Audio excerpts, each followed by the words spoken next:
तिचा मुलगा व ती पेढ्याचा बॉक्स घेऊन माझ्या घरी आले. मी कमरेला टॉवेल गुंडाळून हॉलमध्ये चटईवर पडून पडून टीव्हीवर चित्रपट शो बघत होतो.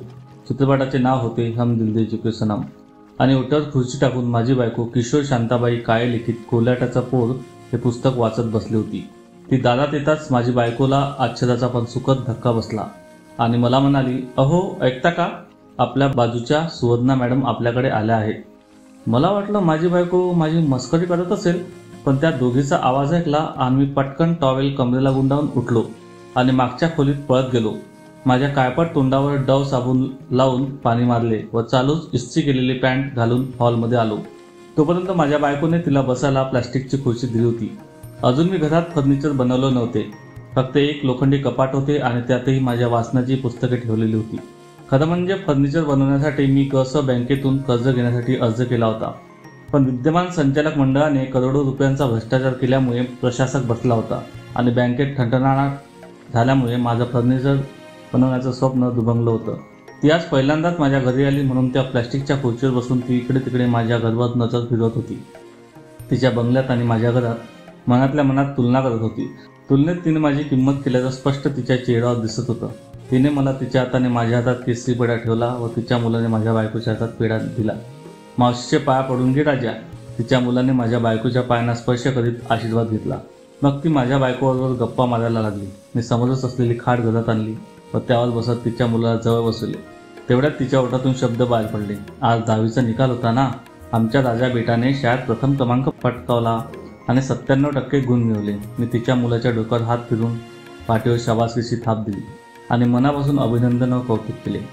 तोच तिचा पुढचा प्रश्न ओठातून निघाला, तुमचा मुलगा सुद्धा 10वीला होता ना, मग त्याच्या निकालाचं काय झालं?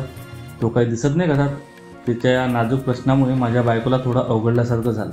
तिनं माझ्याकडे नजर टाकत आपल्या मानेला चोळत चोळत म्हणाली, हो तो पण गेला आहे निकाल घ्यायला, येईलच एवढ्यात. माझ्या बायकोनं तिच्यासाठी दुधात पाणी न टाकता चहा ठेवला. इतक्यात माझं कार्ट त्याच्या मित्रासोबत जोरजोरात गप्पा आणत घरात घुसलं आणि थेट किचन रूममध्ये गेलं. ती अतिशय बारकाईनं त्याचं निरीक्षण करत होती. माझ्या कार्टेचा चेहरा घामाने डबडबलेला होता. तो घामालेला चेहरा त्याच्या आईच्या गळ्यात असलेल्या ओढणीला त्याने पुसला. माझं कार्ट तिच्या मुलाच्या पाठीवर थाप देत म्हणालं, अभिनंदन दोस्ता, जिल्ह्यात पहिला आलास, प्राऊड ऑफ यू. मी त्याच्या इंग्रजी बोलण्याकडे बघतच झालो. माझा कार्टा तिच्या पायांना स्पर्श करत म्हणाला, आई मला आशीर्वाद द्या पुढच्या शिक्षणासाठी. तिचे त्याच्या बोलण्याकडे लक्ष न देता सरळ प्रश्न केला, तुला किती मिळाले रे? माझं कार्ट हसतच म्हणालं, माझ्या बाबांपेक्षा जास्त. माझ्या बाबांना 10वीला 64% गुण होते आणि मला 89% गुण मिळाले. आणि राक्षसासारखा असला, हा हा हा हा. ती व तिचा राजा बेटा माझ्या कार्टाच्या चेहऱ्यावर असलेला आनंद न्याहाळत होते. त्याचे मित्र इलाच खुश दिसत होते. त्याच्या मित्रापैकी एकाला 71, दुसऱ्याला 65 आणि तिसऱ्याला 80% गुण मिळाले होते. माझ्या मुलाने लगेचच त्याच्या आईकडून 100 रुपये मागितले. त्याच्या मित्रांना पाणीपुरीची पार्टी देणार होता. तो सुद्धा त्याच्या सरकारी शाळेत पहिल्या क्रमांकाने उत्तीर्ण झाला होता. तिने माझ्या मुलाला प्रश्न केला, पुढे काय करणार आहेस? माझा मुलगा हसतच म्हणाला, मेकॅनिक डिप्लोमा करणार, त्यानंतर कम्प्युटरमध्ये बी करणार आणि बी झाल्यावर माझ्या बापाची शेती करणार. एवढं बोलून तो लगेच घराबाहेर पडला आणि मित्रासोबत सायकल घेऊन पाणीपुरी खायला निघून गेला. तेवढ्या वेळात माझ्या बायकोने एकदम स्पेशल चहा केला होता, खास तिच्यासाठी. मी तिच्या बाळाला प्रश्न केला, तू काय करणार आहेस बेटा? तो म्हणाला, मम्मी पप्पा सांगतील तेच मी करणार आहे. तेवढ्यात तिच्या ओठातून शब्द बाहेर आले, त्याला 12वी करायची आहे. 12वी नंतर हैदराबाद किंवा दिल्ली येथे IIT साठी पाठवायचे आहे आणि JEE परीक्षेच्या तयारीसाठी त्याला राजस्थान येथील कोटा येथे क्लासेस लावायचे आहे. कोटाच्या क्लासमुळे त्याला 12वीला 99% गुण मिळतीलच अशी आम्हाला खात्री आहे. मी तिच्या बोलण्याकडे टक लावून लक्ष देत होतो. तिचा मुलगा तिच्यासारखाच कोमल आणि नाजूक होता, त्यातल्या त्यात अतिशय सोज्वळ होता. थोड्याच दिवसात तिचा मुलगा कोटाकडे निघाला. त्याला पोहोचवण्यासाठी ती व तिची शकुली, तिचा भाऊ, तिचे पतिदेव सारेच जण गेलेत. स्वतःच्या 4 व्हीलरने गेले. 2 लाख रुपये क्लासेसची फी, खाण्याचे व राहायचे वेगळे असे करून वर्षाला 4-5 लाखाचा खर्च म्हणाली होती ती. माझं कार्टे निघालं होतं नाशिकच्या गव्हर्नमेंट पॉलिटेक्निक कॉलेजात मेकॅनिक डिप्लोमा शिकायला. हळूहळू 1 वर्ष पूर्ण झालं. माझं कार्ट पहिलं वर्ष डिप्लोमा पास झालं. त्याची आई अधूनमधून नाशिकला त्याला भेटायला जायची. माझ्या कार्ट्याची मावशी नाशिकच्या आंबेडकर नगरमध्ये राहायची. ते नेहमीच त्याचे पालक म्हणून कॉलेजात भेट द्यायची. मी मात्र एकदाच गेलो त्याला भेटायला, कारण माझं पूर्ण शिक्षण बोर्डिंग आणि वसतिगृहात झालं होतं. पण माझा बाप एकदाच मला भेटायला आला होता. माझ्या बापाचा बदला मी माझ्या कार्ट्याकडून घेत होतो. मी माझ्या मुलाच्या शिक्षणाच्या बाबतीत निश्चिंत झालो होतो, पण तिची काळजी दिवसेंदिवस वाढतच होती. तिच्या मुलाचं 12वीचं वर्ष म्हणून ती मुलाला सारखा फोन करायची. महिन्यातून एकदा पतिदेवांसोबत कोट्याला जायची.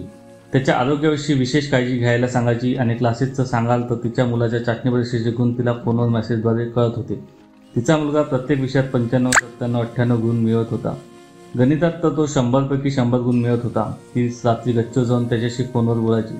मी माझ्या ओट्यावर बसून ऐकत राहायचो. ती म्हणायची, तू अजून अभ्यास कर, मन लावून अभ्यास कर, तुझ्यासाठी किती खर्च करतो आता मी. प्रत्येक विषयात 100पैकी 100 गुण मिळाले पाहिजेत. IT साठी किती स्पर्धा आहे तुला माहीत आहे का. 18 तास अभ्यास कर. तिच्या मुलीने तिच्या आज्ञेचे पालन करीत खूप अभ्यास केला. तिच्या मुलाला अभ्यास करून करून पाठीला वाक आला होता. माझं कार्ट दुसऱ्या वर्षाला कॉलेजला दांडा मारायला लागलं. प्राध्यापकाची हुज्जत घालत होतं, प्रॅक्टिकल बुडवत होतं, विद्यार्थी संघटनेत सहभागी होत होतं, मित्रासोबत कधी हॉटेलात बिर्याणी खात होतं तर कधी सिगारेट फुकत होतं. एकदा तर त्याच्या मित्राशी पैड लावून दारू पिऊन चक्क मला फोन केला. म्हणतो कसा, बाबा आज मी ड्रिंक घेतली आहे आणि आय लव्ह यू बाबा, तुम इंसान नहीं इंसान के रूप में खुदा हो. माझ्या कार्टला त्याच्या आईने अँड्रॉइड मोबाईल फोन घेऊन दिला होता.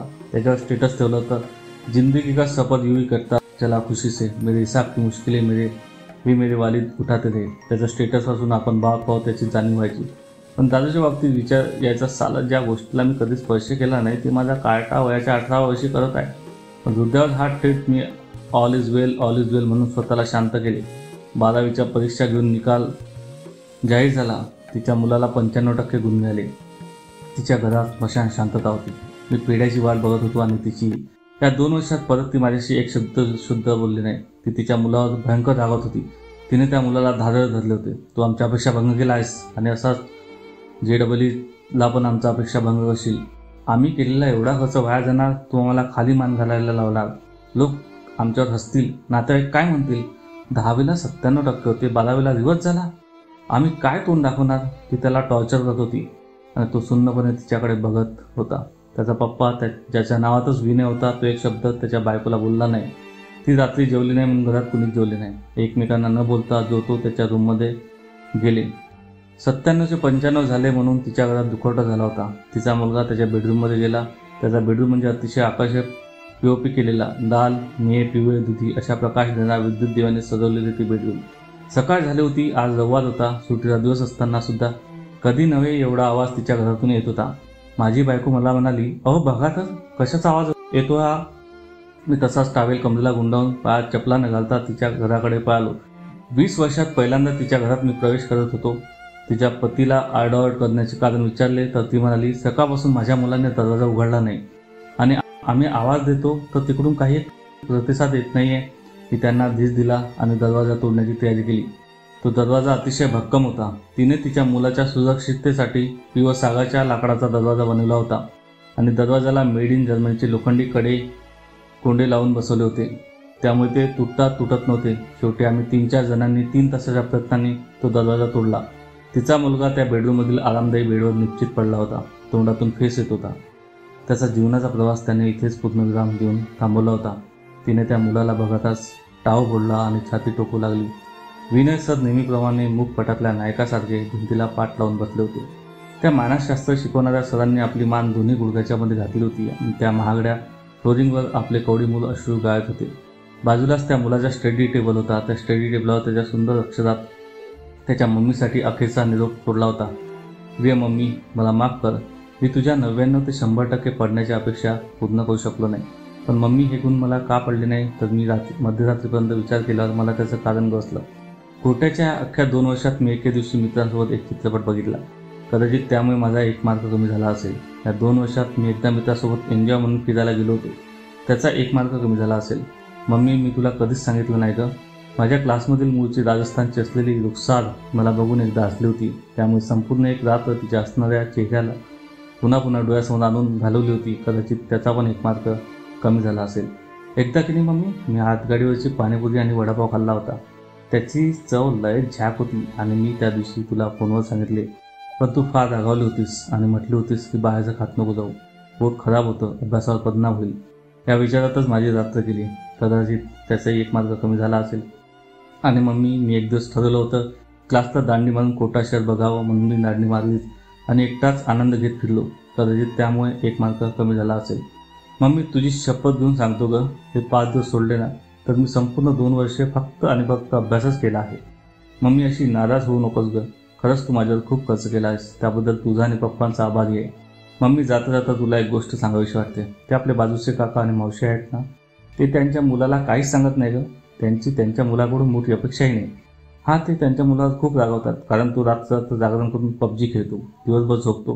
परंतु मम्मी, त्याला थोडेसे जर यश मिळाले तर त्यांचं कुटुंब त्याचा यशाचा किती एन्जॉय करतात ग.